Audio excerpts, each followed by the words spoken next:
On this episode of What's Going On with Shipping, the motor vessel Morning Midas is on fire in the middle of the Pacific. I'm your host, Sal Mercogliano. Welcome to today's episode. So we've been covering a lot of ship accidents here recently. The most frequent one we seem to be having is these vehicle fires on car carriers. We've covered stories like the Fremantle highway up in the North Sea, but probably the most tragic one we covered had to deal with the motor vessel Grande Costa in the port of Newark, New Jersey, which resulted in the death of 2 Newark firefighters. We just covered one last month that took place in Zeebrugge in Belgium. Well, now we have this story from G Captain Molt Humphrey writing it. The U.S. Coast Guard is responding to a fire on the 600-foot car carrier Morning Midas, carrying hundreds of electrical vehicles approximately 300 miles off the coast of Alaska. The vessel departed from Yantai, China on May 26th with a destination of Lázaro Cárdenas, Mexico, where it is expected on June 15th. According to Equus, the 2006 Morning Midas is owned by Hawthorne Navigation out of London with management by Zodiac Maritime Limited. Here is that statement from Zodiac Maritime. Zodiac Maritime has launched an emergency response following reports of smoke emanating from its managed vehicle carrier Morning Midas. The incident occurred at 0000 UTC on 3 June in the Pacific Ocean during the vessel's passage to Lázaro Cárdenas, Mexico. All crew are safe and accounted for with no reports of injuries.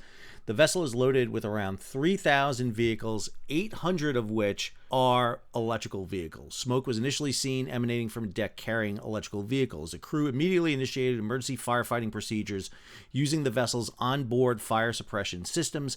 However, despite their efforts, the situation could not be brought under control. In consultation with the U.S. Coast Guard, all 22 crew are safely evacuated via lifeboat that have been transferred to a nearby merchant vessel.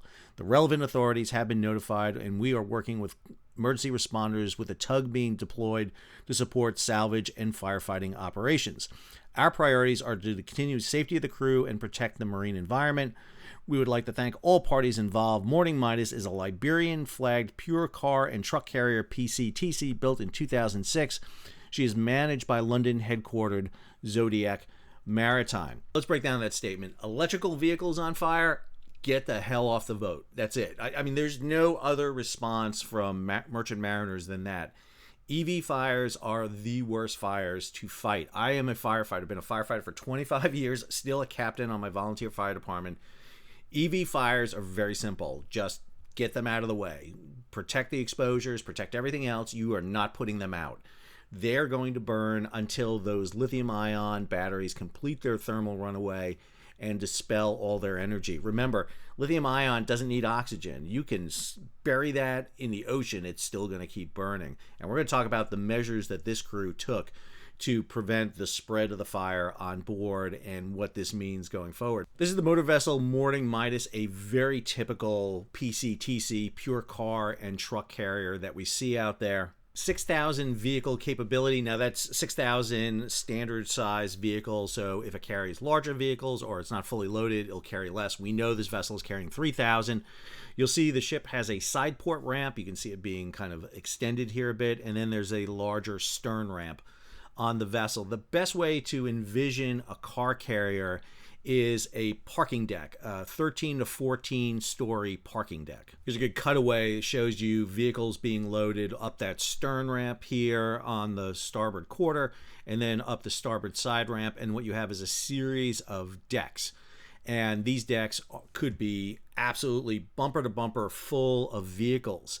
And when you have a fire take place on board these ships, the cars are restrained with fabric straps. They're ratcheted down, kind of basically safety straps on the tires. And as fires outbreak, those straps burn away, and you can get the free movement of vehicles on the deck as the ship rolls. It's a good diagram of about a 6,000 car PCTC. You'll see this ship just has the stern ramp here on it, but you'll see the layout. Basically, the decks run the entire length of the vessel. Below the waterline, you'll have some watertight protection, but above the waterline, those decks will run the length of the vessel. And the ramps allow you connect to each of them. So the crew is located up here on the very top deck. This is where all the crew quarters are, where they would eat. The bridge up here, up forward, and back aft here, down at the bottom is the engine room. The engine is all the way back aft. This way you can maximize all the space on here for vehicles. Now you can close these decks off and seal them by lifting the ramps up, by sealing the watertight and airtight doors. There's a ventilation system in here so that when you run internal combustion engine vehicles, you can be changing out atmospheres in here. Now, in time of fire, what you would do is segregate out these decks into zones. And these individual zones here can be sealed off. You can seal the decks, you can seal the hatches, you can secure ventilation, and if necessary, flood the compartment with CO2. On board the ship, you'll have a compartment like this full of CO2 canisters, and you have the capability to dump the CO2 into those decks, into those segregated zones, to knock down the oxygen levels in the compartment to prevent combustion and fire from happening. The problem you have is electrical vehicles. If you have a fire on a deck with electrical vehicles, you'll seal it off, you'll secure the ventilation, secure access to the area, and flood it with CO2. It doesn't put the fire out. It does not put the thermal runaway that is taking place in those lithium-ion batteries. However, what it does do is it limits the expansion of that fire over to potentially other vehicles, and it prevents the vehicles themselves, the material, the plastics, all the other material, from burning, but you will not stop the thermal runaway that is taking place with those lithium-ion batteries. And there is nothing possible to be done to do that. There is no way to segregate it. You can't dump these vehicles over the side. You just can't. And that's why abandoning ship at this point is the best thing for the crew. And this has been a feature problem that we have with shipping electrical vehicles on board. Understand, the interior of a car carrier is claustrophobic. To give you an idea, here's a video shot on board a car carrier. It just shows you how packed they are. Take that car deck that you normally park in, but put cars everywhere, bumper to bumper, as close as you can, and that is the position you find yourselves in. Moving even between the decks is narrow because of the ladderways associated. It's not like you can get in there with firefighting hoses and actually fight these fires. It is absolutely a unique environment if you've never been in there. Where you don't have vehicles, you have these big open space decks. These are the ramps. It is a massive, massive area, and when it's fully full of vehicles and cars and trucks, it is just a massive fire load that you have to deal with. Go ahead and hop over here to marine traffic. Here is the vessel smack dab in the middle of the North Pacific on that big Great Circle sailing, coming from East Asia all the way across and then heading down to Mexico. So the vessel that's providing assistance is this vessel right here, Costa Hellas. That is the vessel that we assume picked up the crew from the lifeboat. Here's the past track of the vessel coming out of China through the Straits of Tsushima, between Honshu and Hokkaido Island, and out into the North Pacific. Here's the track of mooring Midas. You'll see weather was fairly good in and around the area. About 12 knots, pretty calm, which is good for them. They were on track, heading at a speed of about 14 knots. This is 3 June, right around 2200 hours UTC time. Right when you hit roughly around 2300 UTC is when the vessel stops, starts drifting. Here's Costa Hellas coming in at 15.5 knots, container ship. It's going to respond when you send out a distress signal, a mayday on your VHF. All ships in the area have to respond. Costa Hellas comes into that position to provide the assistance. You'll see it starts to follow along with the mooring Midas. Mayor Sydney is going to sail through the area. It's obviously not needed. The Costa Hellas is providing the assistance in the area. Mooring Midas is drifting at this point with the Costa Hellas providing assistance. You'll see it kind of tracking along here. Maersk Sydney, even though it's showing here, has drifted out of the area. This is the point when obviously the crew is busy fighting fire, sealing off those compartments, flooding it out. But now you see Costa Hellas is drifting off, sailing away at this point, probably after the lifeboat.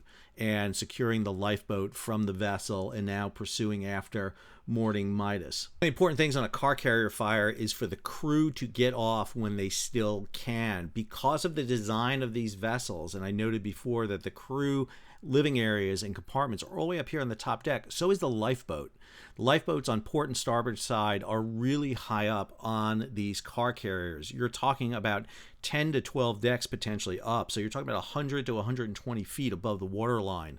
So to lower these lifeboats, these are not free-falling lifeboats. These have to be lowered. You need to get these lifeboats off before smoke and heat encumber them. So you need to abandon ship at a set period of time so that you don't get trapped on board the vessel and then have to jump. This is the northern Pacific. Even though it's summertime or close to summertime now, you don't want to be jumping off even in calm weather. The lowest point of approach you really have is either on the bow or the stern or in a side port where you bring the pilot on, but that's assuming you can even access this. So the crew would have initiated their firefighting plan, sealed the decks, flooded the compartments with CO2. It is impossible to flood the entire ship with CO2. You just don't have enough CO2 on board. But they would have flooded the zone where the fire was taking place, and if they had enough CO2 to flood the zones above and below them, because heat will travel through the metal deck plates. I mentioned the fire that took place on board the motor vessel Delphine. This was in the port of Zeebrugge in Belgium. They had 110 electrical vehicles on board. They were fortunate to be in port, but they did almost a textbook evolution of a shipboard fire. I have a video on that. I'll have a link to this video. They were able to seal the compartment, flood it with CO2, bring in firefighting tugs to cool the hull. Meanwhile, the shoreside fire brigade brought in nitrogen to pump into the vessel to not just get rid of the oxygen, but also to cool the hull, and they prevented the spread of the fire beyond the fire deck. But this is something you can do when you're in port. Out in the middle of the North Pacific, it's a bit problematic. Good buddy of the show, Captain Patrick Durham, and his channel StacheD Training talks all about electrical vehicle fires. In particularly, one of the interesting videos he has is a video that debunks the statistics that sit there and say that EVs are safer than internal combustion engines, and he details all the issues with having to fight these fires. Matter of fact, we just had a fire down in Jacksonville, Florida, not on board a vessel, but this was on in a parking deck, and he goes in depth talking about that. I've talked to firefighters down in Jacksonville who fought a shipboard fire on the Hoegh Xiamen back in 2020, and that actually injured 9 firefighters. Big shout out to Captain Chip Drysdale and his report on that. Absolutely well done. The guideline that's being put out by the International Chamber of Shipping is basically, if you cannot get that fire under control in 15 minutes, to seal the deck, smother it with shipboard firefighting, and get off. That's it. That is basically the standard that's being done. It sounds like the Morning Midas crew implemented this standard, actually going a little bit beyond that, attempting to get that fire under control, and then when realizing they could not, abandon the vessel. Fortunately, the Costa vessel was close by to pick up the crew. You really don't want to be abandoning in the middle of the North Pacific unless you know you're going to get picked up. A lifeboat bobbing in the North Pacific is a very small thing to find. There's electronic tracking on them so they can be located. But now the vessel is adrift and on fire, and salvage teams will be sent out to try to get a lasso on it. We've seen this before. Back in August of 2023, we did a whole video on car carrier fires talking about the Fremantle Highway, Felicity Ace, Xiamen, and Grande Costa d'Avorio. And then in April, we did this video, A Tale of Two Ship Fires, comparing what happened on board Delphine in Zeebrugge with the Grande Costa d'Avorio in Newark. There is a lot of potential training for merchant mariners and shoreside firefighting teams when it comes to shipboard firefightings. My buddies down at Resolve Marine down in Fort Lauderdale, Florida, provide a great service for doing this, but obviously a ship out in the middle of the Pacific has to use the internal crew for that. Unfortunately, a small crew, 22 people on board, not a lot to fight a fire of this magnitude, and ships have got to be able to prioritize. And in this case, the absolute paramount thing has to be life safety. Do what you can to mitigate the fire on board, but then save the crew. And if you can, bring on salvage teams to try to salvage the vessel and cargo. We'll keep you up to date with this and any further developments when it comes to global shipping. If you're new to the channel, hey, take a moment, subscribe to the channel, and hit the bell so be alerted about new videos as they come out. Leave a comment, share it across social media, and if you can, support the page. How do you do that? You hit the super thanks button down below, or head on over to Patreon and become a monthly, yearly member. Until our next video, this is Sal, signing off.